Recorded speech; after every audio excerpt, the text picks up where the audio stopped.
ሰላም እንዴት ናችሁ? እስኪ ዛሬ ኮምፒውተራችሁን ቫይረስ እያስቸገራችሁ ከሆነ አንድ ቀለል ያለች መንገድ ላሳያችሁ። ቫይረስ ሙሉ ለሙሉ እንዴት ከኮምፒውተራችሁ ላይ የምታዩትንም የማታዩትንም ቫይረስ ለማጥፋት ስታርት በተን ላይ ሄዳችሁ ኤምአርቲ ብላችሁ ትጽፉና ሰርች ታደርጋላችሁ። ከዛም ይመጣላችሁን ኦፕን ትሉታላችሁ ማለት ነው። ለፒሲም ይሆናል ለዴስክቶፕም ይሆናል። ከዛ በኋላ ከእንደዚህ አይነት ኢንተርፌስ ያመጣላችኋል። ኔክስት ብላችሁ ሶስት አይነት ኦፕሽን ያመጣላችኋል። ኩዊክ ስካን አለ፣ ፉል ስካን እና ከስተማይዝድ ስካን አለ።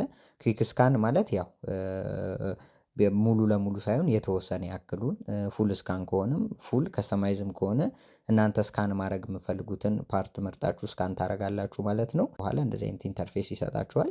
በቀላሉ ኮምፒውተራችሁ ላይ ያሉትን ቫይረሶች በሙሉ ያስወጣላችኋል ማለት ነው። ግን ያው ኮምፒውተራችሁ የሚያስቸግራችሁ ከሆነ እኔ ብዛት ደጋግሜ ስላደረኩት ኪዊክ ላይ ነው ያደረኩት። እናንተ ግን የመጀመሪያችሁ ከሆነ ፉል ስካን ብላችሁት ረዥም ሰዓት ይቆያል።